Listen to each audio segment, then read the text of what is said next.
কেন আমরা আপুটার চুল গোড়া থেকে একদম কেচি দিয়ে ধরে কেটে দিচ্ছি?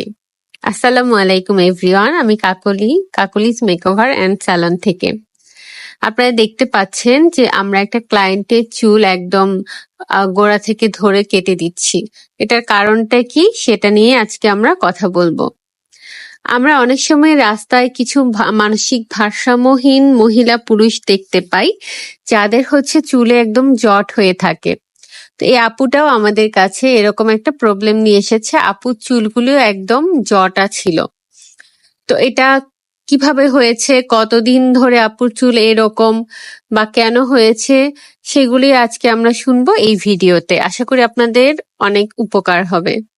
তো এই আপু 2 দিন আগে আমাদের স্যালনে এসেছিল। আপু প্রথম দিন স্যালনে এসে লোকেশন খুঁজে না পেয়ে তারপর চলে গিয়েছিল। পরের দিন আবার আমাদের সাথে কথা বলে কন্ট্যাক্ট করে আবার এসেছে। আপুর বিয়ে হয়েছে গত 7-8 দিন আগে। আপুর বিয়ের আগে কিন্তু আপুর চুল একদম সুন্দর সিল্কি স্মুথ ছিল। তো কি এমন হয়েছে যে এমন এই 7-8 দিনে আপুর চুল এরকম একদম জটা হয়ে গিয়েছে? আপনারা ভিডিওতে দেখে থাকবেন যে আমরা কেচি দিয়ে কাটতে পারছি না, এত মোটা হয়ে জটা হয়েছিল, যেটাকে আমাদের অনেক কষ্টে কাটতে হয়েছে।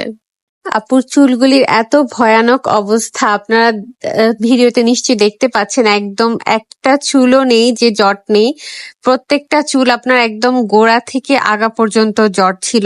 আপু আরো 2টা পার্লারে গিয়েছিল আপুর এই প্রবলেমের সলিউশনের জন্য, বাট কেউই হচ্ছে আপুর প্রবলেমের কোনো সলিউশন দিতে পারেনি, তাই আপু আমাদের কাছে এসেছে।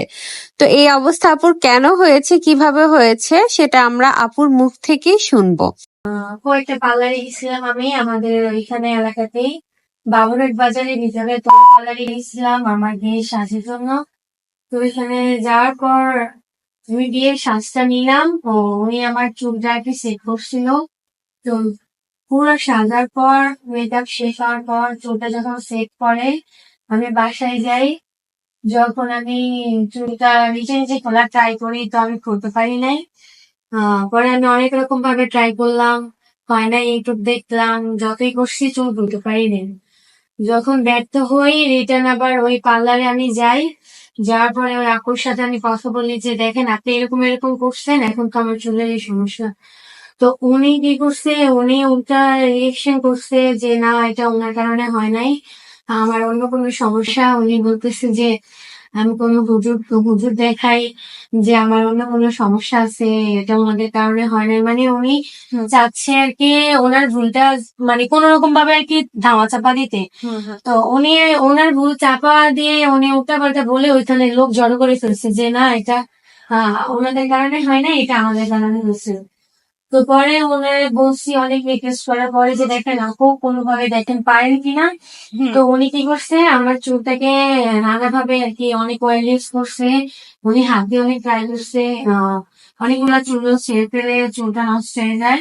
পরে উনি ব্যর্থ হয়, বলে যে না, এটা ওনার দ্বারা সম্ভব না, আমি বাসায় যেয়ে হুজুর দেখাইতাম।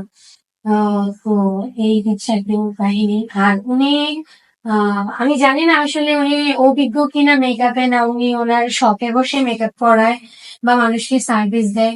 তো আমি আমি একটা আর কি প্রবলেমে পড়ছি, যাতে সেকেন্ডে আর কেউ এইসব প্রবলেমে ফেস না করে। আমি চাই এটা সবাই মিলে কোনো একটা করুক, এটাই আর কি। তো আপনারা শুনলেন যে আপু আসলে ব্রাইডাল মেকওভার নিয়েছিল, যেখানে সেখানে হেয়ার স্টাইল করার জন্য তারা এত পরিমাণ জট করেছে আর এত পরিমাণে স্প্রে ইউজ করেছে যে আপুর পুরোটা চুলই একদম জট হয়ে নষ্ট হয়ে গিয়েছিল।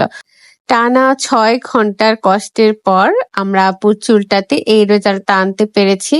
তো আপু আলহামদুলিল্লাহ অনেক খুশি ছিল। আপুর কিছু চুল কাটতে হয়েছে বাধ্য হয়ে, কারণ সেগুলি কোনো মতে রিপেয়ার করার পর্যায়ে ছিল না।